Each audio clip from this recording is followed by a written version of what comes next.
오늘 우리 모신 김윤수 교수님은 제가 지금까지 많은 공부를 하는 데 있어서 아주 저를 많이 가르치신 선생님이십니다. 제 선생님이십니다.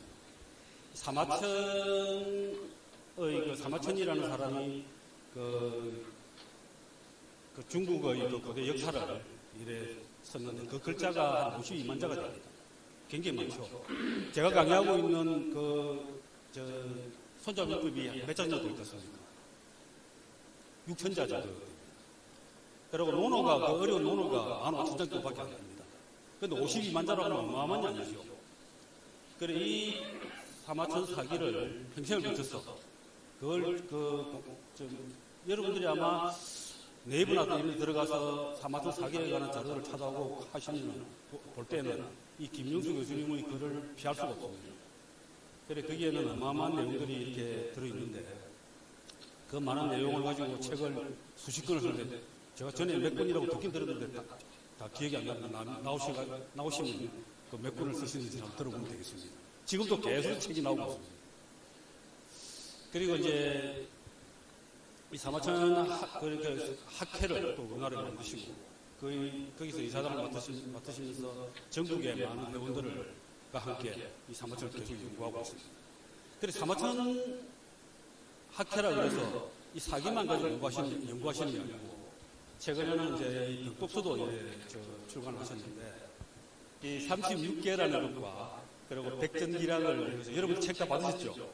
36개 책, 백전기락을 이제 또 책 출간하셨고, 그리고 오늘은 주로 36개에 관해서 여러분들을 강의하실 텐데, 오늘 잘 경청하시기 바라고요. 김윤수 교수님은 간호경의 차원에서도 또 다른 강의를 하고 계시기 때문에 뵌 분도 있을 겁니다. 오늘 제가 큰 박수로 김윤수 교수님 모시도록 하겠습니다.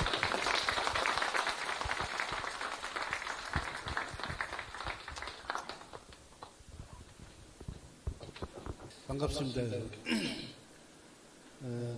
다음 달까지 해서 두 번에 걸쳐서 중국의 병법서와 경영이라는 문제에 관한 주제를 가지고 말씀을 드리도록 하겠습니다.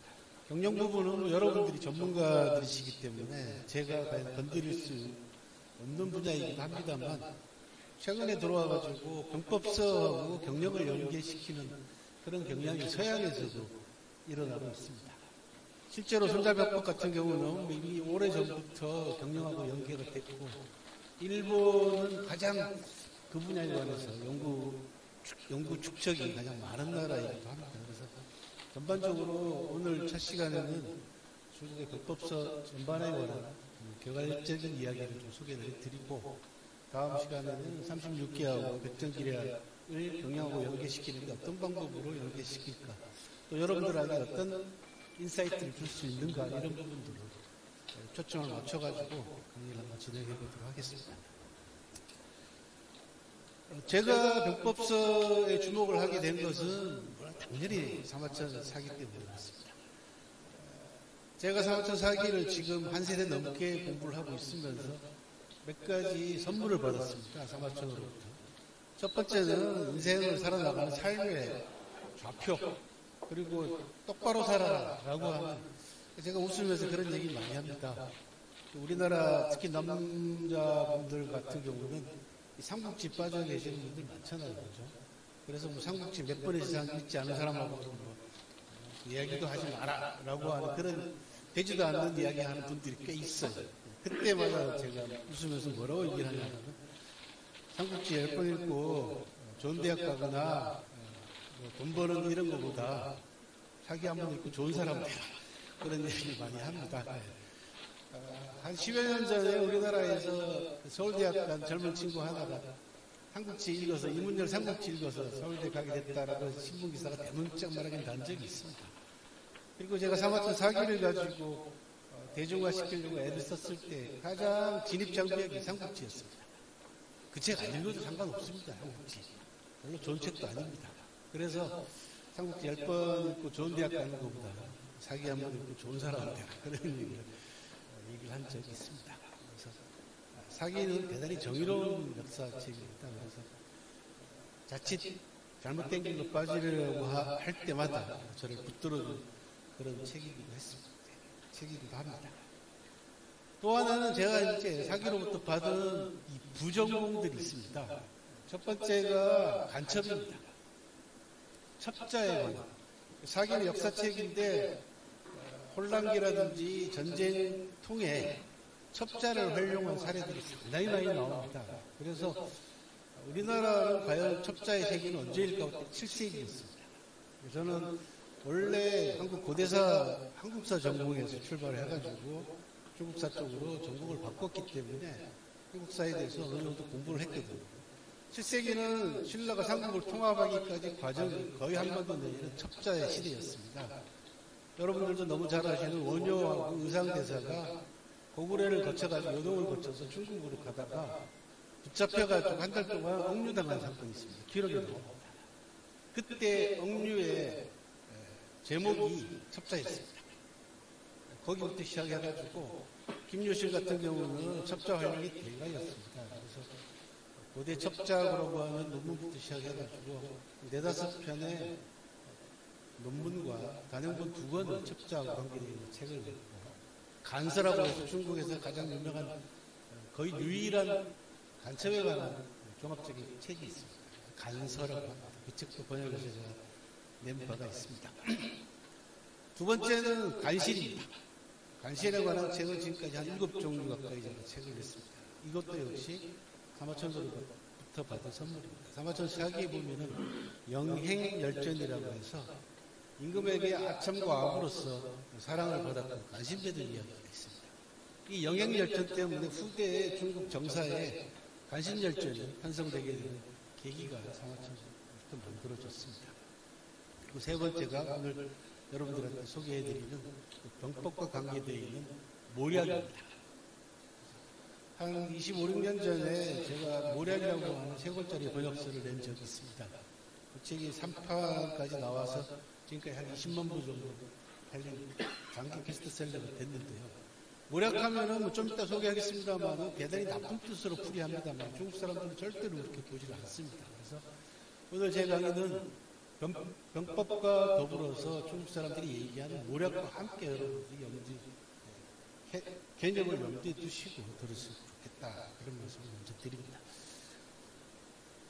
제 유튜브가 있습니다. 제 유튜브는 김영수의 쪼말자 중국이라고 하는 유튜브가 있고, 대개 이제 중국 관계되어 있는 영상들이 많이 업로드가 되어 있고, 사마천 사기와 관계되어 있는 전문적인 영상들이 있습니다. 좀 영상들이 길어서 구독자가 잘 안 늡니다. 긴 건 한 4시간짜리 이런 것도 있기 때문에 혹시 중국과 관계되어 있거나 또 사마천 사기와 관계되어 있는 공부를 하시고 싶은 분들은 제 영상을 보시면 되겠습니다. 제일 먼저 소개해드리는 이유는요, 제일 뒤에 갖다 놓으니까 자꾸 시간이 없어가지고 소개를 못하고 넘어가는 적이 있어서 먼저 소개를 해드렸습니다. 오늘 말씀드리게 되는 백정기략과 36개 책의 표지고요.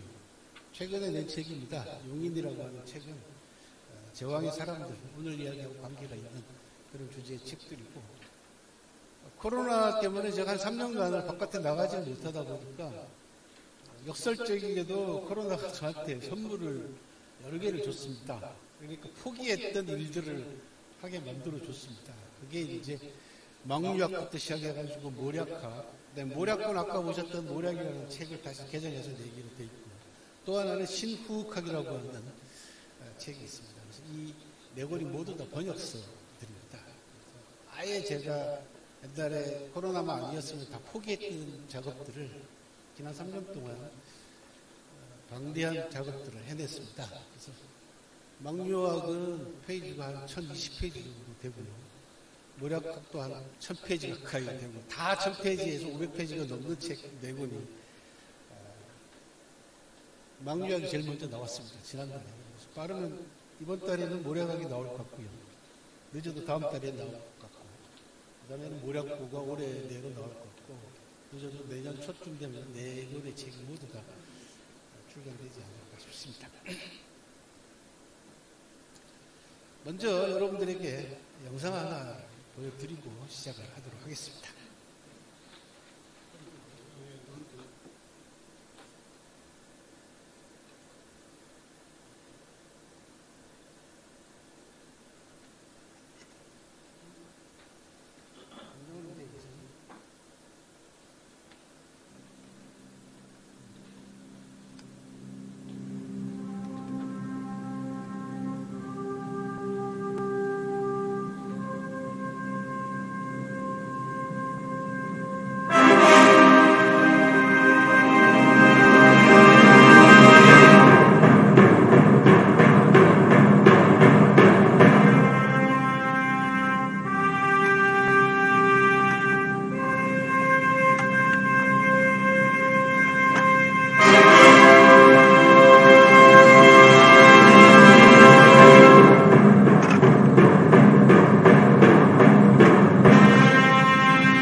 네. 영화의 한 장면입니다. 인류의 진화 과정을 지금까지 나온 영화 가운데 이렇게 단 한 컷으로 극명하게 압축적으로 보여준 이런 장면들은 없습니다. 아주 대단한 명장면 가운데 하나인데 혹시 영화 제목 아시는 분?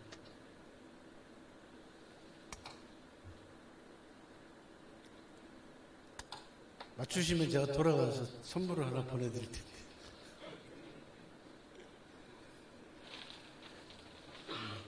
예. 예, 맞습니다. 예. 시대를 앞선 미래를 예견했던 영화 한 편입니다. 이 영화가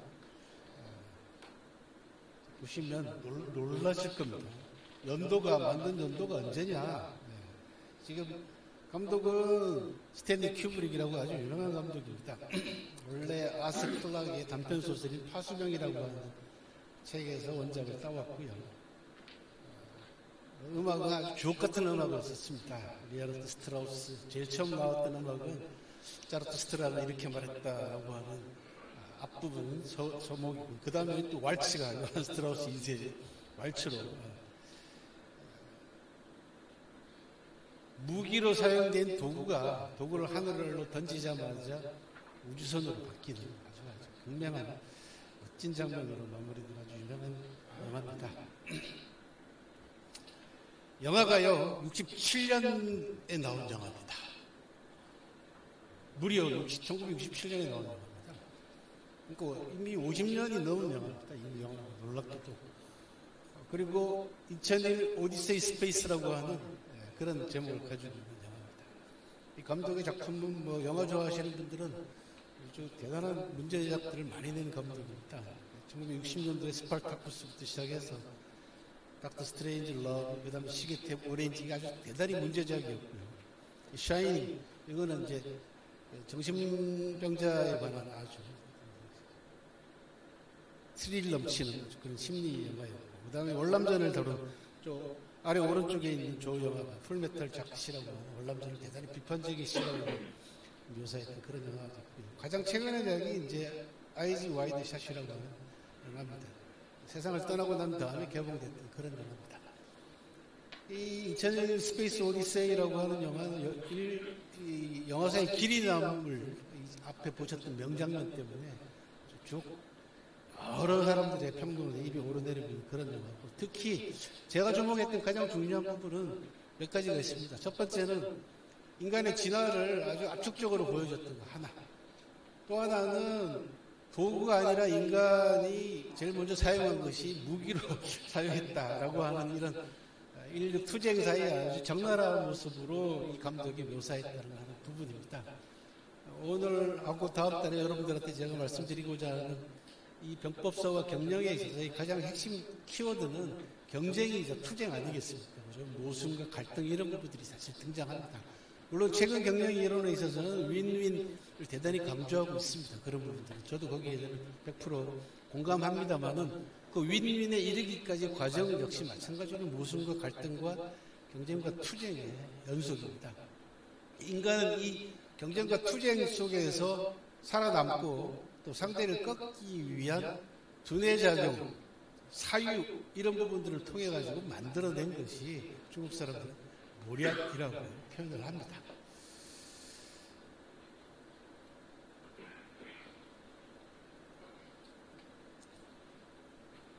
그래서 오늘 여러분들에게 말씀드릴 강의의 목차는 이렇습니다. 인류의 투쟁과 모략의 출현, 전쟁의 역사와 모략의 이론화, 그 다음에 모략의 의미와 특징, 그 다음에 이런 모략을 한 권의 책으로 압축한 경험과 이론을 결합해서 만들어낸 모략의 정수라고 할 수 있는 병법서의 출현과 중국 10대 병법서, 그리고 병법과 경영 36개 백전기략, 그 다음에 마지막으로 병법서의 부가가치, 이렇게 진행이 될 것이고, 시간으로 봐서는 아마 병법서의 출현과 10대 병법서까지 제가 강의를 하면 대체로 시간이 되지 않을까 싶습니다. 나머지는 다음 달에 이어가도록 하겠습니다. 이건 여러분들이 학교 다니실 때 다 배우셨던 이야기입니다. 인류의 투쟁과 모략의 출현이라는 것은 인간이 집단 생활을 하기 시작하면서 모순과 갈등이 발생합니다. 그 가운데 사회과학자들이나 인류학자들이 가장 기본적으로 내세우는 모순과 갈등 발생의 원인은 생산물이 남아돌기 시작하는 잉여 생산물과 그 다음에 사유재산 개념이 등장하면서 더 많이 차지하기 위한 모순과 갈등으로 이제 보고 있습니다. 그리고 이런 것들을 공평하게, 공평하다는 얘기는 상대적인 개념이긴 합니다만 어쨌든 간에 집단에 있는 여러 사람들이 크게 불만을 가지지 않게 조정하는 조정의 역할을 하는 사람들이 나타나기 시작합니다. 이게 권력자들이죠. 리더라고 합니다. 정치학적인 용어로는 권력자라고 하죠. 한 가지 드리고 싶은 말씀은 권력할 때 권자가 있지 않습니까? 이 권이 원래 뭘 뜻하냐 그러면은 저울추라는 뜻입니다. 그래서 중국에서 지금 계속 고고학 발굴로 나오고 있는 게 뭐냐 그러면 저울추들이 나옵니다. 요 저울추 이름이 권이라고 합니다. 그러니까 권력하면은 밸런스 오브 파워입니다. 힘의 균형을 얘기합니다. 대개 우리는 권력하면 그냥 움켜쥐는 걸로 알고 있지만 실제로는 힘을 나누는 거죠. 힘을 제대로 나눌 줄 아는 사람이 권력자고 역시 경영에 있어서 리더가 해야 될 리더십의 가장 중요한 것은 바로 힘의 분배다라는 거죠. 그게 이익의 분배일 수도 있고 여러 가지가 있지 않습니까? 그런 것들을 잘 나누는 사람이 권력자다라는 거죠. 이 권력자들이 출현하면서 이제는 집단 간의 모순과 갈등이 이루어집니다. 그러니까 한 집단 내에서 일어났던 사소한 모순과 갈등들이 이제는 다른 집단과의 모순과 갈등이 불거져 나가면서 점점 이제 크게 번져나가는 겁니다. 이 갈등을 해소시키기 위한 방법으로서의 모순과 갈등의 중재 내지는 해결 수단으로서의 싸움이 발생할 수밖에 없는 구조가 됐습니다. 이게 훗날 얘기하는 전쟁의 발발이 되겠죠. 그렇죠? 이런 것들이 인류의 투쟁과 모략의 출현의 배경이 되겠습니다. 그럼 이기기 위해서는 뭘 해야 되냐? 좀 전에 보셨던 것은 가운데 얼마 되지 않은 물을 두고 싸우는 과정이었습니다. 처음에는 고함만 질렀지 않습니까? 그러다가 한쪽에 있는 원시인이 뼈다귀를 들고 처음에는 그걸 어떻게 쓸 줄 몰랐다가 자기도 모르게 다른 쪽의 원숭이를 내려치면서부터 시작이 됐지 않습니까? 단순하게 물리력을 가지고 상대를 압도하던 그런 시기가 지나가면서 인간이 사유하고 또 언어 사용들이 좀 더 활발하게 이루어지면서 인간이 이제 언어를 사용하는 건 대단히 중요한 의미를 가집니다. 상호간의 정보를 교환하고 상호간의 의사를 교환할 줄 아는 언어의 사용은 인류 발전에 있어서의 획기적인 그런 하나의 요소가 되겠습니다. 그렇게 해서 언어 사용과 더불어서 이제는 두뇌 지력을 이제는 발휘해가지고 상대편을 여러 가지 방식으로 누르거나 아니면은 상대편을 굴복시키거나 아니면은 상대로 하여금 자기 자신의 리더십에 따르게 만들어주는, 복종하게 만드는 이런 요소들이 등장합니다. 이런 것들을 뭉뚱그려가지고 모략이라고 중국 사람들은 표현을 합니다. 그리고는 이 모략이 한 단계 심화되면서 중국 사람들은 뭐라고 얘기하냐면 문제 해결을 위한 고급스러운 방법으로 중국 사람들은 정의를 하고 있습니다.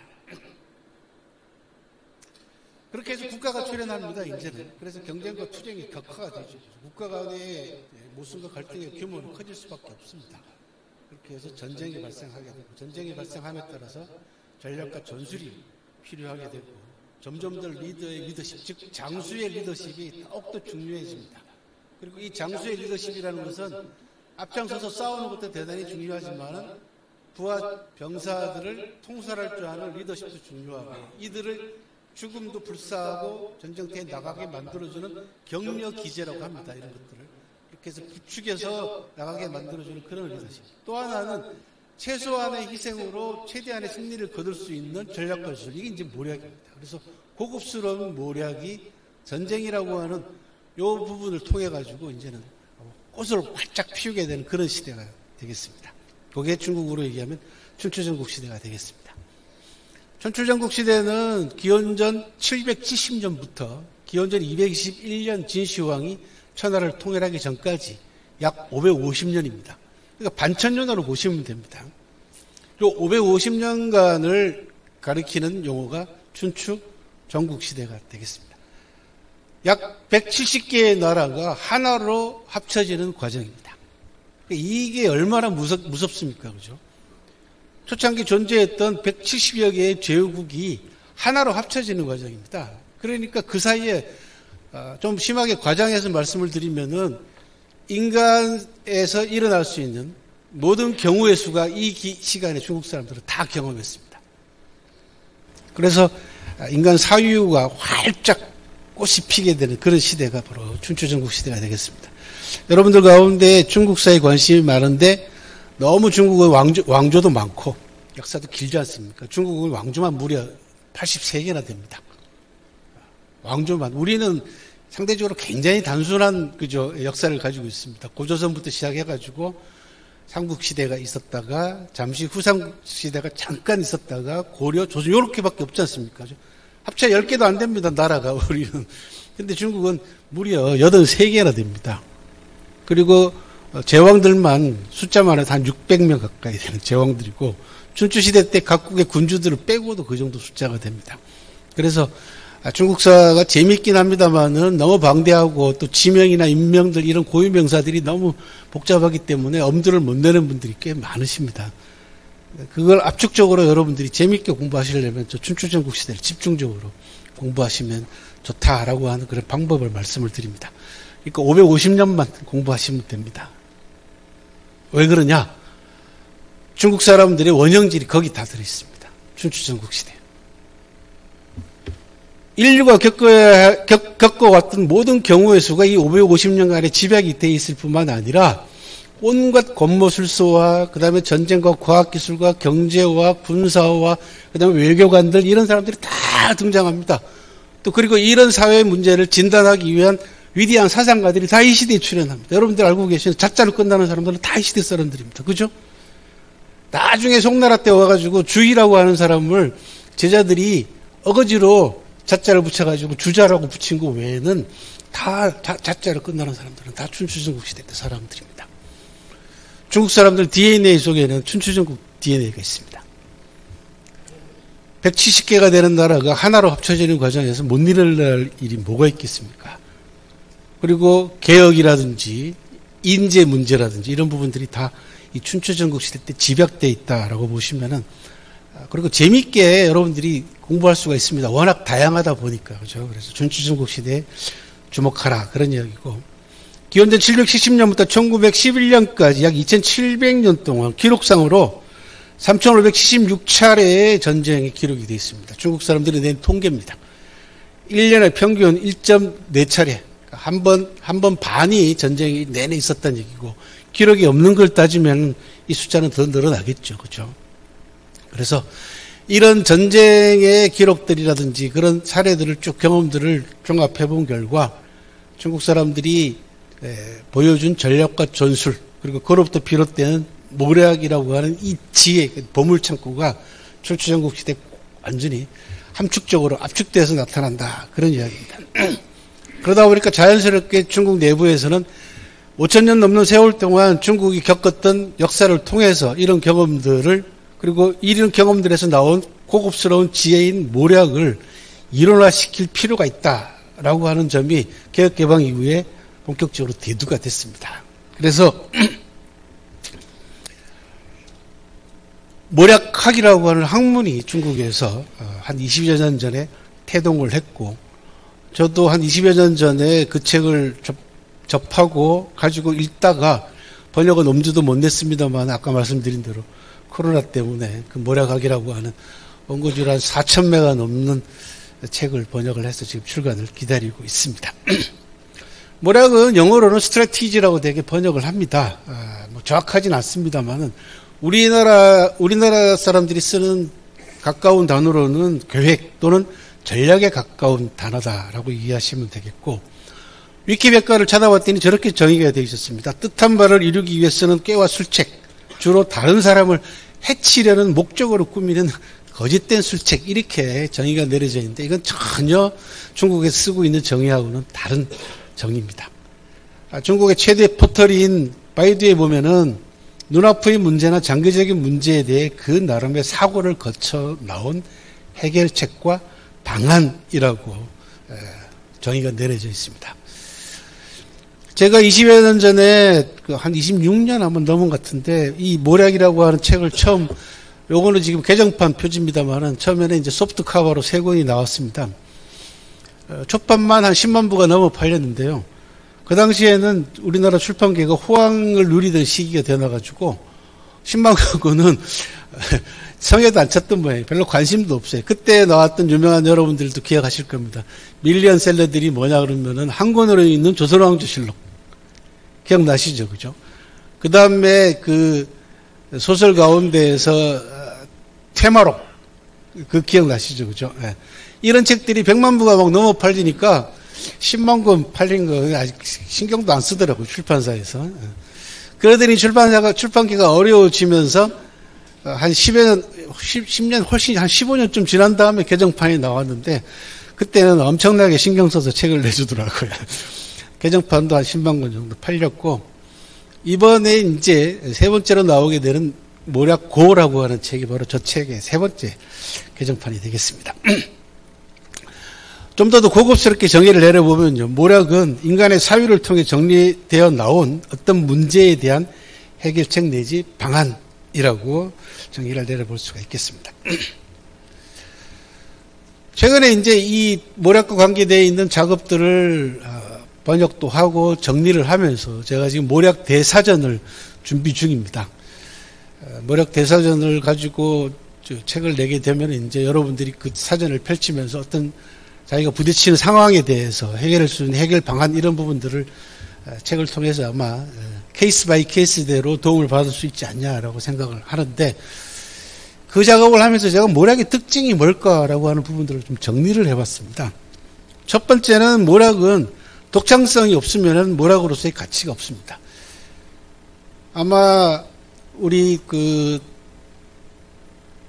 허변리사님하고 하는 일하고 딱 맞아떨어지는 게 저거죠. 그죠? 예, 여러분들 기업에 있어서 핵심 기술이라든지 특허라든지 이런 부분들이 결국 독창성에서 비롯되는 거 아니겠습니까? 모략도 남다르지 않으면은, 가치를 가지지 못합니다. 첫 번째 특징. 두 번째는 현실성과 가능성이죠. 현실이 적용이 돼야 되고 또 이 모략의 구사가 충분히 구사할 만하다, 써먹을 만하다라고 하는 가능성을 갖고 있지 못하면은 모략으로서의 가치를 잃게 되겠죠. 그죠? 세 번째는 상대성입니다. 모략은 누군가가 상대가 있어야 되지 않습니까? 나 혼자 아무리 좋은 모략을 발명을 하고 또 창안을 해놨다 하더라도 써먹지 못하고 상대가 없으면 의미가 없는 겁니다. 상대가 있다는 얘기는 그 상대에 따라 가지고 이 모략이 변신할 줄 알아야 된다. 그런 뜻 아니겠습니까? 똑같은 내가 만들어 놓긴 이런 프로세스로 만들어 놨는데 상대가 나보다 상당히 생각했던 것보다 강합니다. 그러면은 이 프로세스를 바꿔 가지고 상대에게 적절하게 대응할 줄 알아야 됩니다. 그래서 가변성이죠. 그죠?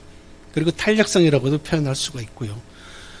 또 하나는 모략은 옛날에는 단순 모략이라고 그래가지고 단향 모략이라고 합니다. 한 방향으로만 이루어져 있는 모략이었는데 최근에 모략학 연구에 따르면은 복합성입니다. 여러 방향이고 전방위적으로 모략이 구사가 되어야 되는데 그러기 위해서는 한 가지 모략만 가지고는 안 된다라는 겁니다. 그래서 섞어서 써야 된다.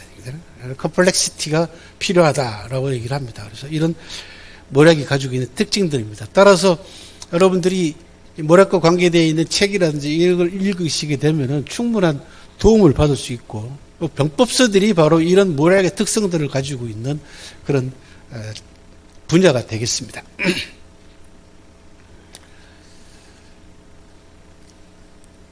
병법서의 출현과 중국 10대 병법서에 관한 이야기들을 간단하게 소개를 해드리도록 하겠습니다.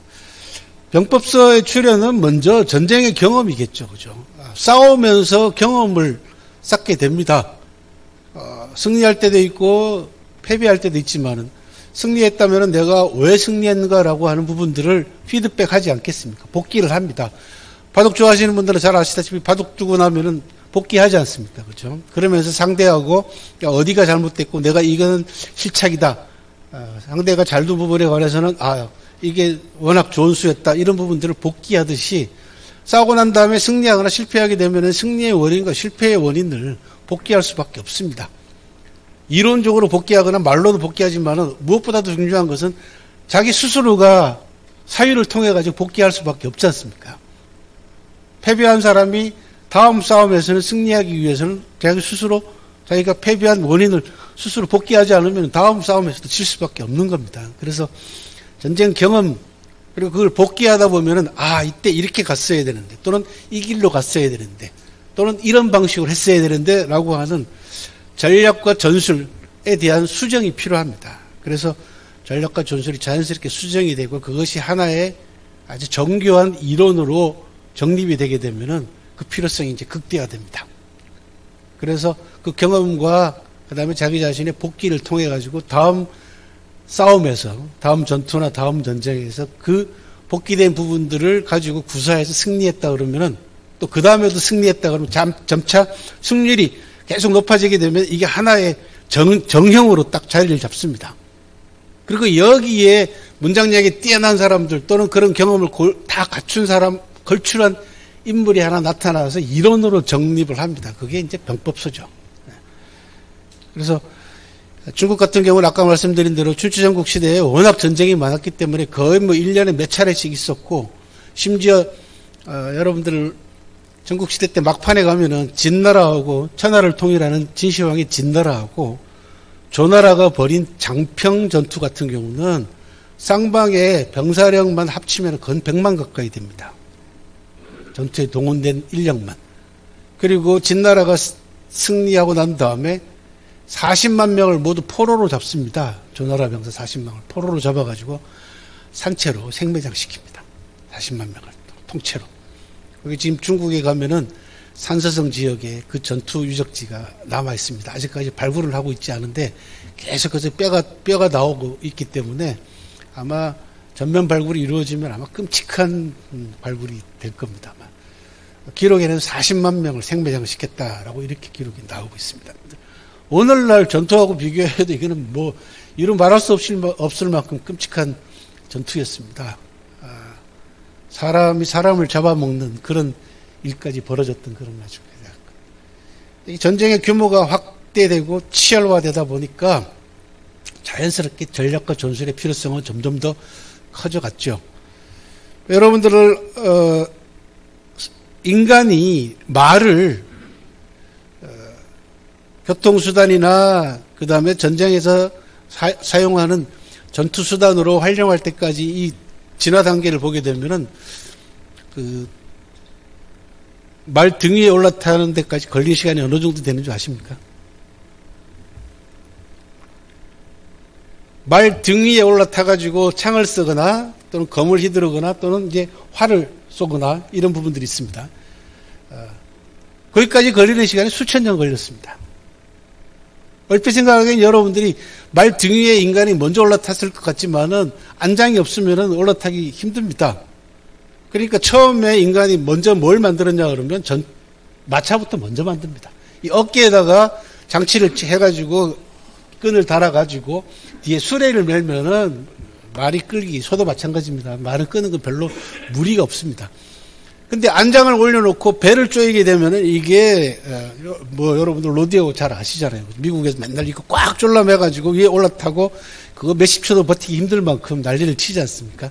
그래서 적당하게 압력을 가하면서도 안장이 벗겨지지 않게 편안하게 말을 타고 그 위에서 자유롭게 나름대로 상대적으로 자유롭게 행동하는 데까지 걸릴 시간이 한 2000년 넘어 걸렸다는 게 기본적으로 학사들의 정설입니다.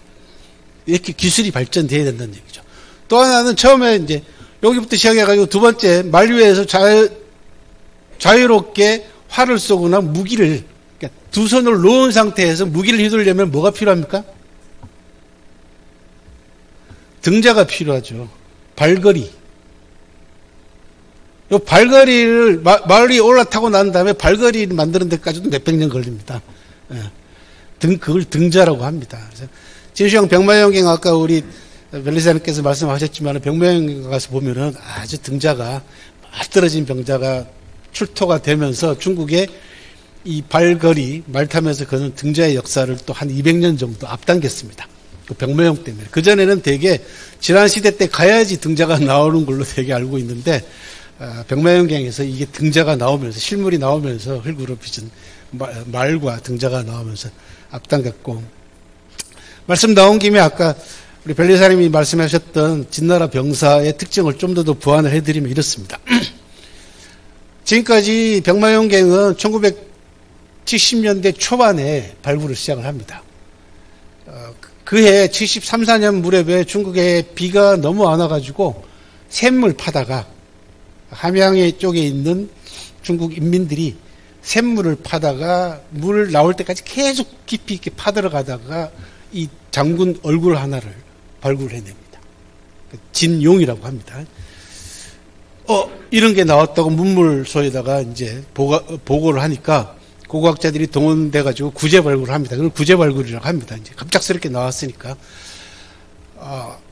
그 당시에 발굴에 참석했던 양반들의 증언에 따르면은 이게 뭐 한 6개월, 길어야 6개월 정도면 끝날 줄 알았대요. 발굴이. 그런데 발굴하다 보니까 이 세상에 6개월이 뭡니까? 73년부터 지금까지 한 50년 가까이 발굴했거든요. 그죠? 예. 안 끝났습니다, 아직.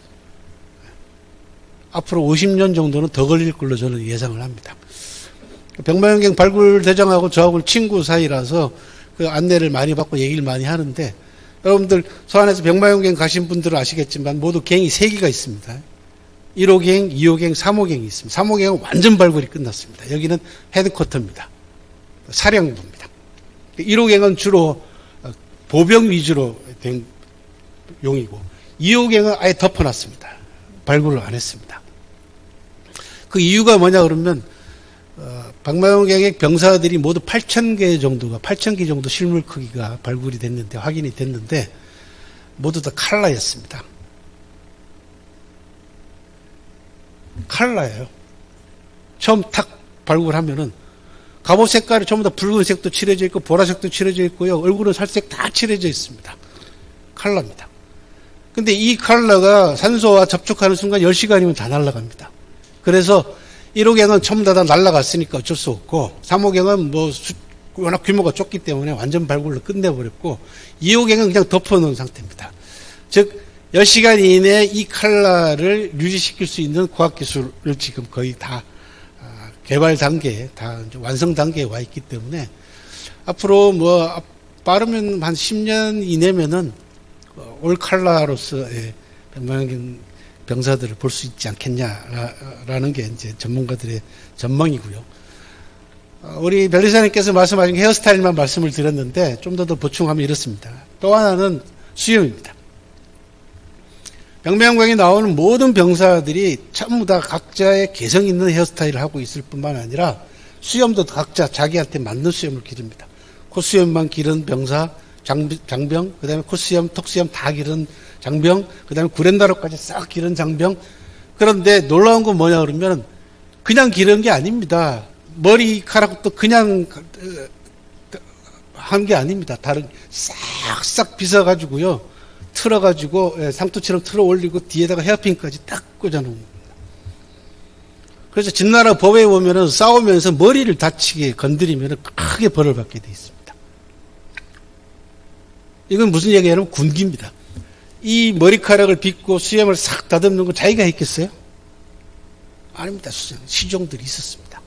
그러니까 중세시대 때 기사들한테 따라다니잖아요. 그죠? 시종들이 무기 챙겨주고 하는 기사들이 따라다니듯이 이 진나라의 정예병사들한테는 옆에서 머리 빗어주고 수염 이렇게 다듬어주는 시종들이 적어도 한두 명 이상은 있었을 걸로 이제 추정을 합니다. 그래서 기동성을 높이기 위해서 이렇게 머리 다듬고 수염까지 다듬었으면 빨리 움직여야 되기 때문에 일단은 갑옷이 가벼워야 됩니다. 그죠? 투구는 안 썼으니까. 그래서 적어도 병사 하나가 10명 이상은 상대했다라고 하는 게 진나라 병사들의 기본적인 특성이고 이것이 진나라가 천하를 통일하게 되는 가장 중요한 군사력의 미천이었다라는 겁니다. 그리고 얼굴이 다 다릅니다. 8,000명이. 이건 무슨 얘기냐면 실물이라는 얘기입니다. 실물을 놓고 적어도 3장 이상의 스케치를 화가가 합니다.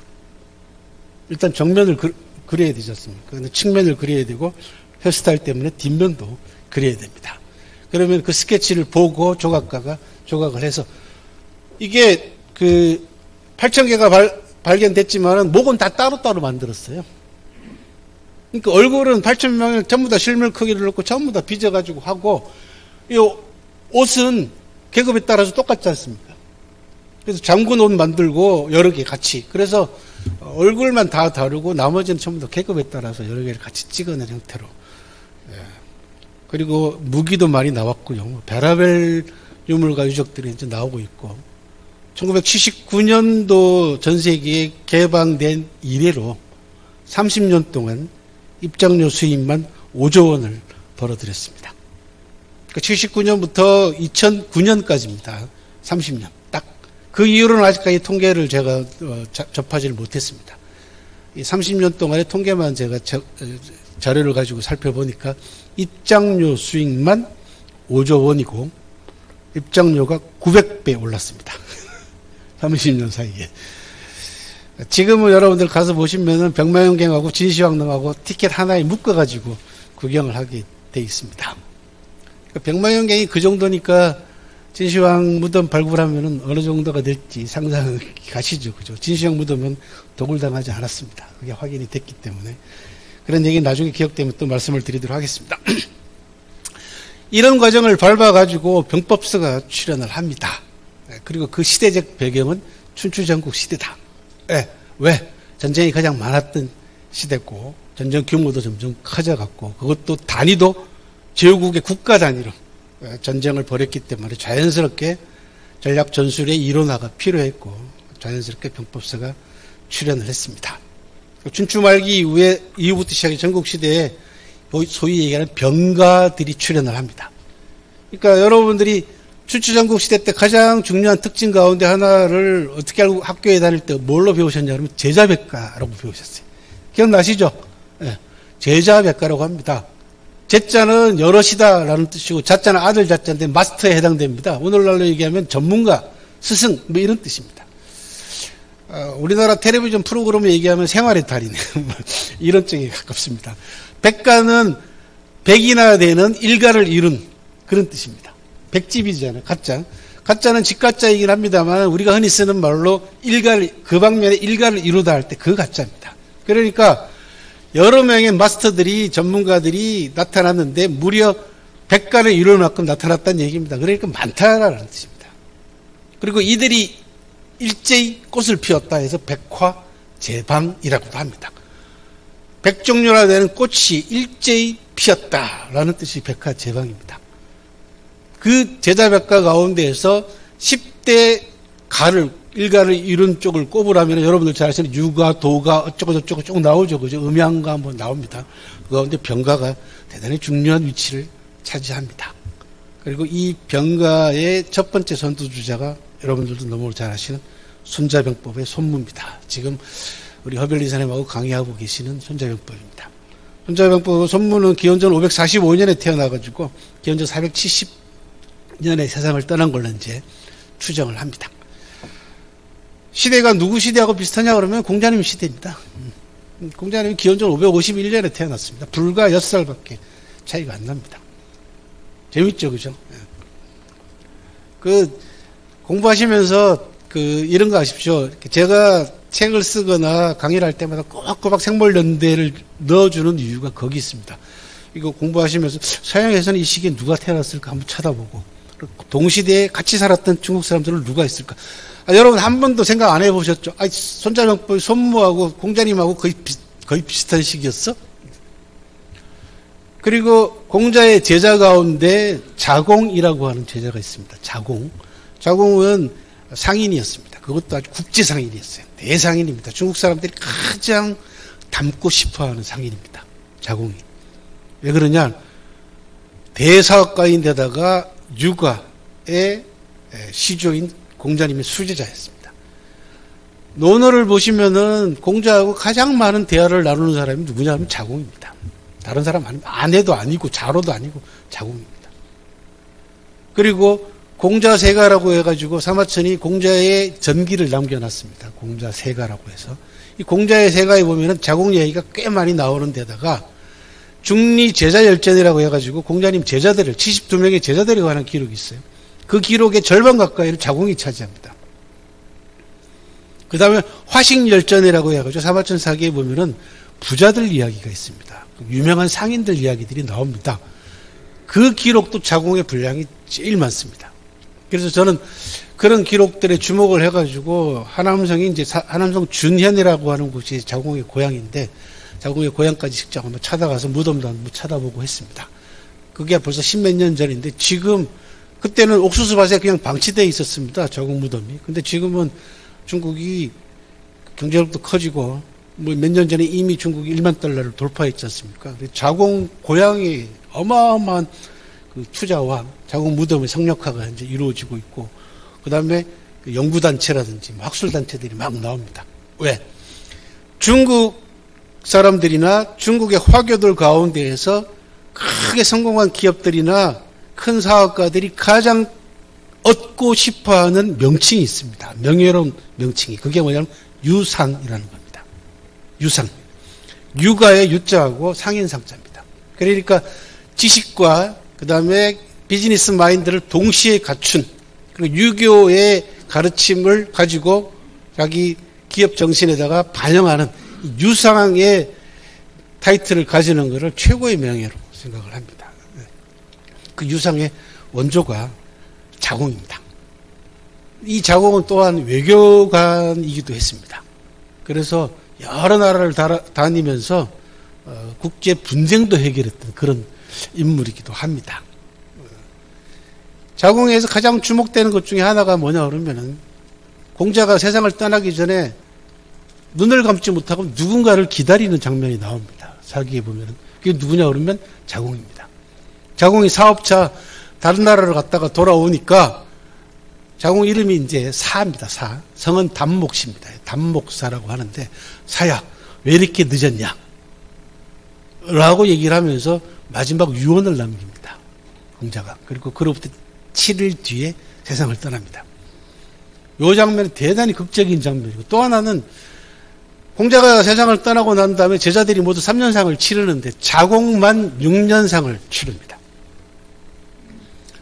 이 대목에서 제가 뭔가가 푸뜻 떠오르는 게 있어가지고 나름대로 추정한 게 뭐냐 그러면은 요 6년 사이에 논어가 편찬됐을 것이다 라고 추정을 합니다. 아마 가장 합리적인 추정이 아닐까 싶습니다. 왜 그러냐 그러면 자궁은 재력가입니다. 천하를 돌면서 장사를 했던 사람입니다. 심지어 월나라를 방문했을 때 월나라 왕 구천이 마당을 쓸게 하고 도로를 쓸게 하고 직접 마차를 몰고 나와가지고 자궁을 태워서 궁전으로 들어갔다라고 하는 기록까지 남아 있을만큼 대단한 인물입니다. 그런 재력을 가지고 있으니까 공자의 기일이라든지 공자하고 관계되어 있는 특별한 날이 되면, 기념할 만한 날이 되면은 전국에 흩어져 있던, 천하에 흩어져 있던 제자들이 모여들지 않습니까? 그러면은 그 제자들과 함께 과거 공자님하고 같이 다니면서 겪었던 여러 가지 일들을 회고하고 그 부분들에 대한 기록들을 남기지 않았을까. 이건 불경을 편찬할 때도 똑같았거든요. 부처님 제자들이 모두 모여가지고 여러분들이 잘 아시는 여시야문이 바로 그렇게 시작하는 겁니다. 부처님 제자 가운데 가장 뛰어난 가섭인가 하는 제자가 여시야문, 나는 이렇게 들었다라고 말로 하면은 제자들이 옆에서 아니야 그때는 그게 아니고 이거야 하면서 의견을 모아가지고 경전을 편찬한 것처럼 이 6년상은 제가 볼 때는 논어를 편찬하는 과정이었을 가정이 크다. 거기에는 자궁의 재력 이런 부분들이 충분히 작용을 했을 것이다. 그런 생각이 듭니다. 아무튼 요 자궁하고 손무하고 만났을 가능성이 대단히 큽니다. 왜 그러냐면 자궁이 오나라도 방문을 한 적이 있거든요. 손자는 오나라에서 일을 했던 사람이고 어떻게 은퇴했는지에 대한 기록이 없습니다. 오나라가 망하고 난 다음 망하기 전에 이미 은퇴했던 걸로 보이는데 거기에 대한 기록은 없습니다. 이제 남아있는 손자병법으로 나름대로 추정할 뿐입니다. 손자병법은 미국 사람들은 뭐라고 번역합니까? 아트 오브 뭐라고 번역합니다. 예술로 번역을 합니다. 그리고 이라크 전쟁에서 미국하고 이라크하고 벌인 전쟁이 있지 않습니까? 그 전쟁에서 그 당시에는 아버지 부시 시대인가 그럴 겁니다. 아마. 그 부시가 군사들에게 영역본 손자병법을 다 나눠주고 읽게 했다는 거 아닙니까? 그리고 그 이라크 전쟁에서 미국과 이라크 전쟁에서 손자병법이 가장 많이 활용된 그런 전쟁 사례로 남아 있습니다.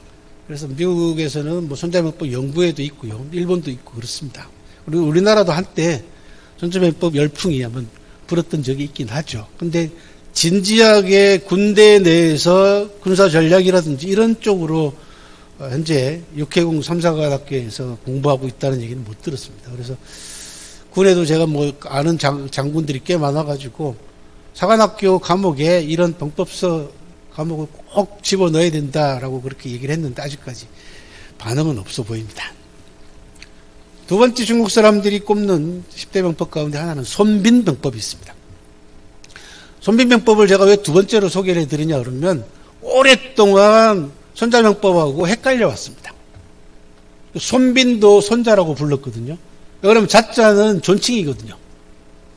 손무도 손자, 손빈도 손자 이렇게 불렀어요. 그러다 보니까 손자병법에 관한 저자를 놓고 내내 논쟁이 있었어요. 그러다가 1972년도 산동성 임기라고 하는 은작산해라고 하는 산해 한나라 시대 때 무덤에서 놀랍게도 손자병법과 별도로 손빈병법의 주간이 발굴이 됐습니다. 그렇게 해서 손무와 손빈이 다른 사람이고 손자병법과 손빈병법이 다른 책이다라고 하는 게 확인이 됐습니다. 오랫동안 손자병법과 혼동을 일으켜왔던 것이 이제 72년도 고고학 발굴로 일단 해결이 됐습니다. 사마천의 사기, 오기, 손자 오기 열전에 손빈 이야기도 나오고 손문 이야기도 나옵니다. 그래서 사마천 사기 기록에 대해서 의심을 품는 또는 사마천을 굉장히 시기하고 질투하는 사람들은 이 기록이 놓고 손무하고 손빈을 사마천이 혼동했다 뭐 이렇게 억측을 하기도 했습니다. 그런데 이 고고학 발굴로 그 부분이 깨끗하게 해소가 됐습니다.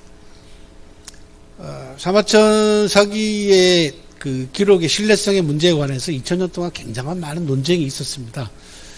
그 가운데 하나 좀 소개를 해드리면은 아까 우리 허벨리사님이 이제 진시황 얘기하고 백마연경 얘기했기 때문에 오늘 더 재미난 얘기를 하나 해드릴게요.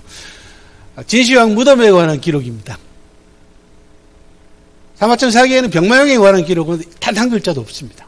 그런데 진시황 무덤에 관한 기록은 대단히 상세하게 남아있습니다. 진시황은 바깥에 순시 나갔다가 죽습니다. 그래서 그 운구를 함양으로 이송을 해서 무덤은 13살 즉위하면서부터 파기 시작했습니다.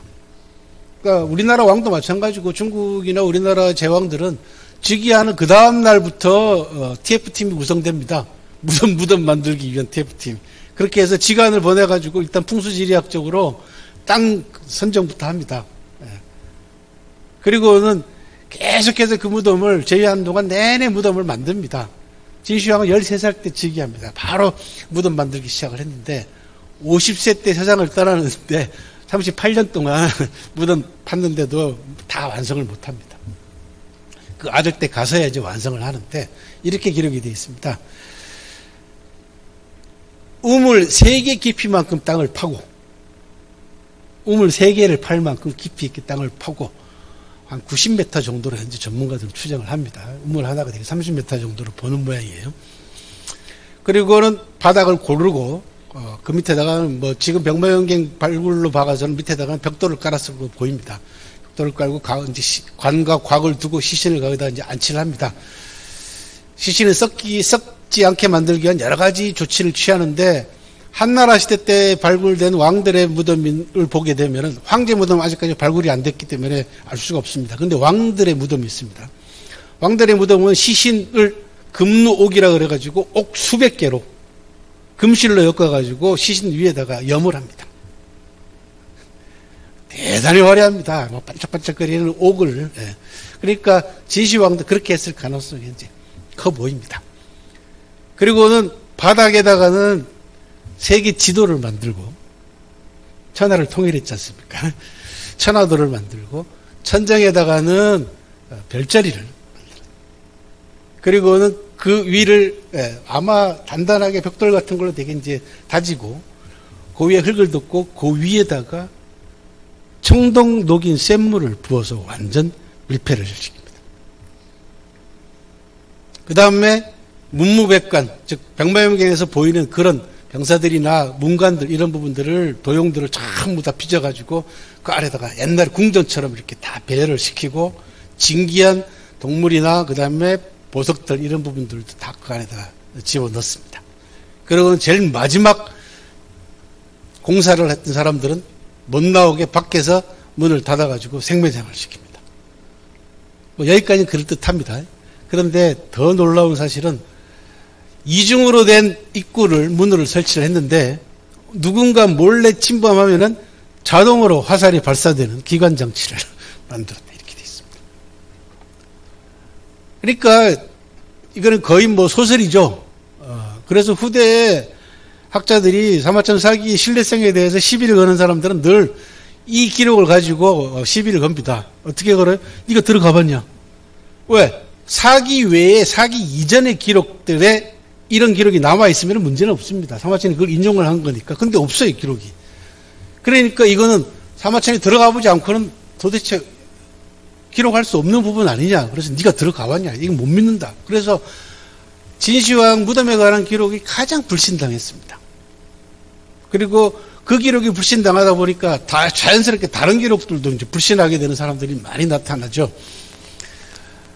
그러다가 1980년대 초반에 중국의 고고학자들, 지질학자들, 그 다음에 화학자들 이런 사람들이 모여서 토론을 하면서 재미나는 걸 하나 생각을 해냅니다. 그게 뭐냐 그러면 바닥에다가는 세계 지도를 만들었다고 했지 않습니까? 사마천이 뭐라고 기록을 했냐 그러면 강과 하천 바다는 수은을 흘려보냈다. 이렇게 기록이 되어 있습니다. 여기에 착안을 했습니다. 수은을 흘려보냈다. 그러니까 이게 동을 부어가지고 완전 밀폐시켰다는 얘기는 이 공간을 아예 진공 상태로 만들었다는 얘기거든요.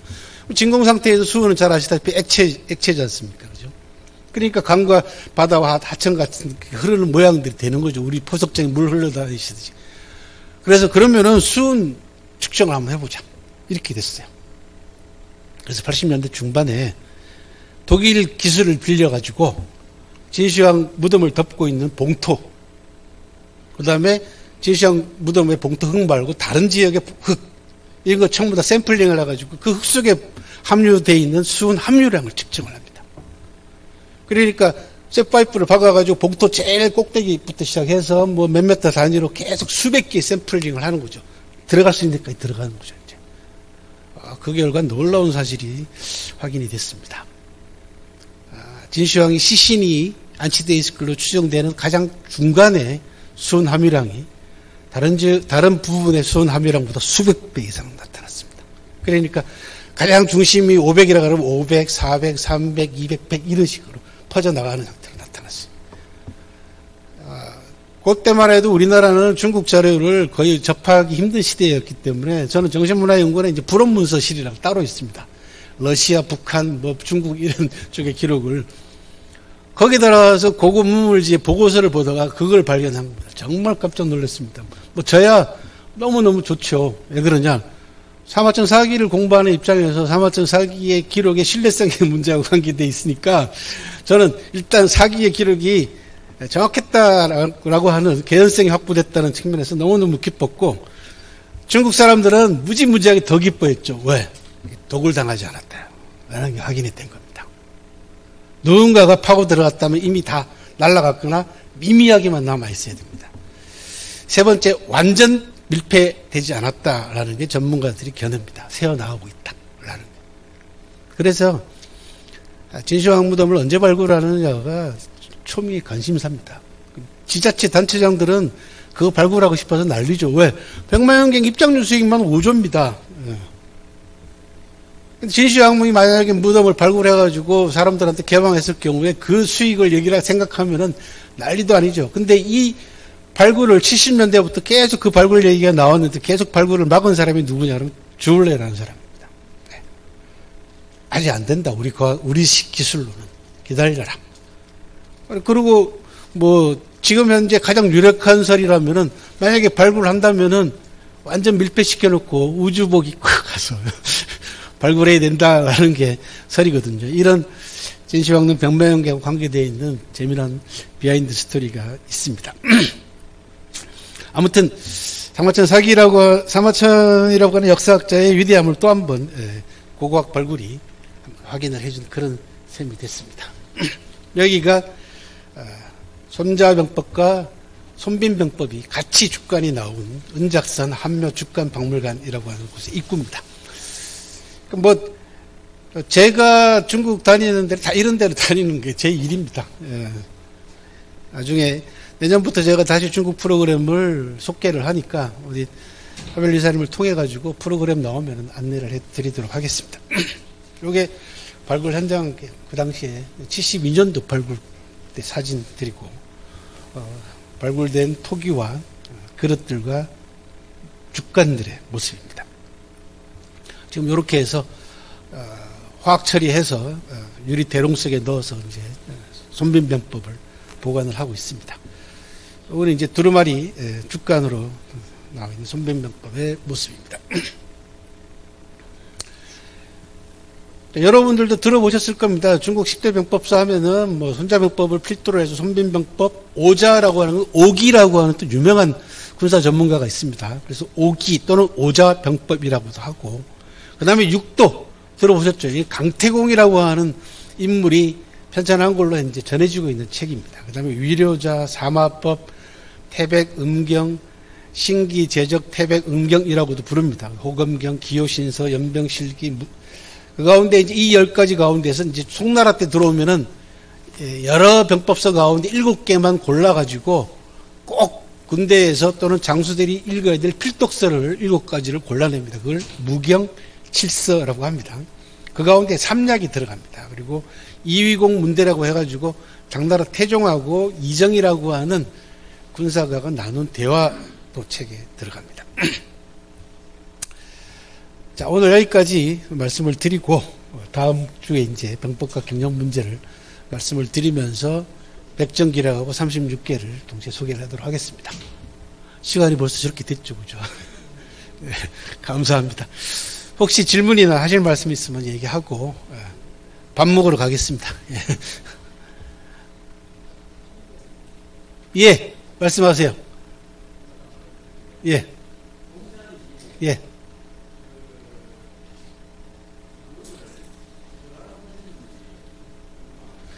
공자님이 요원하는 거는 몇 가지 있습니다. 하나는 세상이 나를 오해할 것도 춘추 때문이고 나를 알아줄 것도 춘추 때문이다라고 하는 그런 이야기도 있고, 그 다음에 이제 간단합니다. 내가 죽을 때가 됐다라고 하는 그 얘기합니다. 간단하게. 예.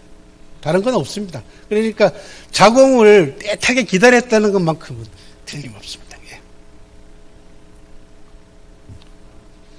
또 다른 말씀 말씀하십시오. 예.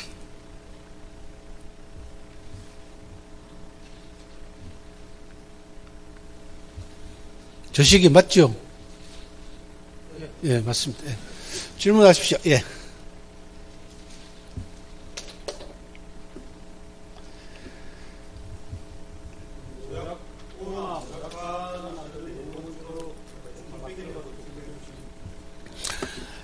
모략은 모략 3부작으로 중국에서 1980년 후반부터 90년대 초반까지 출간이 됐던 책입니다.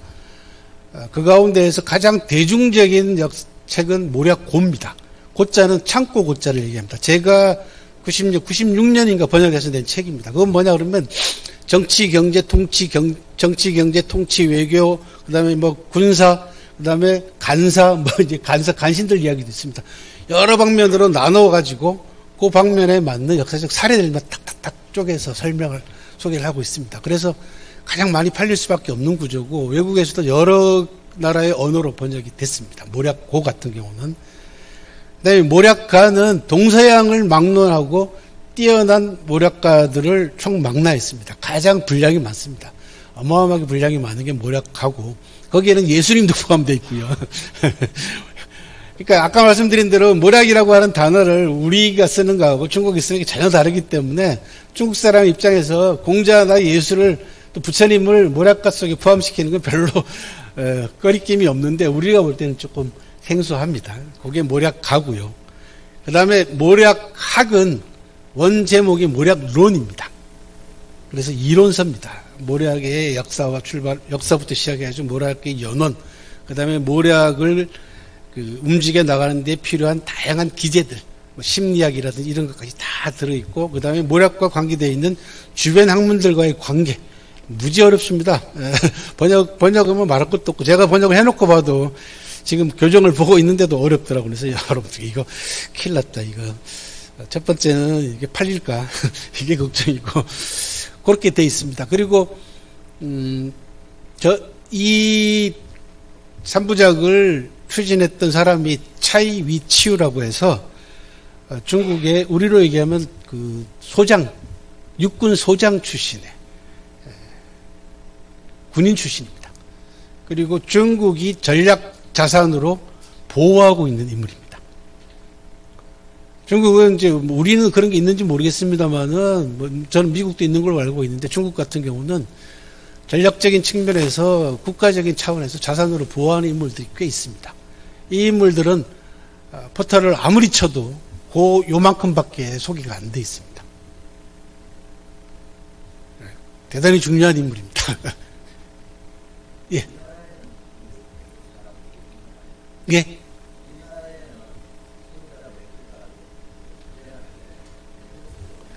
있었을 걸로 추정을 합니다. 제가 이제 그 첩자 아까 말씀드렸잖아요. 그죠? 첩자에 관한 논문을 쓰면서 삼국시대 때 병법서 수용이라고 하는 논문을 쓴 적이 있습니다. 그러니까 삼국사기나 삼국유사에 나와 있는 기록들을 쫙 조사해 보면은 전쟁하고 관계되어 있는 장수들이 뭔가 얘기를 한 부분들이 있지 않습니까?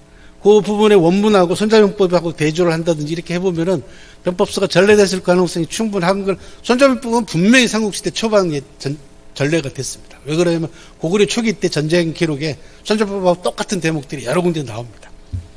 그리고 고려시대 때도 병법서가 있었다고 얘기를 하는데 남아있는 게 없습니다. 조선시대 때 가야지 겨우 이제 우리가 나옵니다. 그래서 우리가 기록이 잘 아시다시피 삼국시대 때 각자 상국마다 전부 다 역사책이 있었는데 다 없어졌죠. 그죠? 고려시대 때에도 고려사 같은 경우는 조선시대 때 와서야 편찬되지 않습니까? 자체적으로는 다 있었던 걸로 추정을 합니다만 다 없어졌습니다. 그런 부분들이 제일 안타까운 부분이기도 합니다. 그런데 실질적으로 삼국사기, 삼국유사 기록을 분석을 해보면은 손자병법을 비롯해가지고 다양한 병법서들이 전래돼서 전투에 활용됐던 걸로 확실히 그런 기록들을 확인할 수가 있습니다. 예.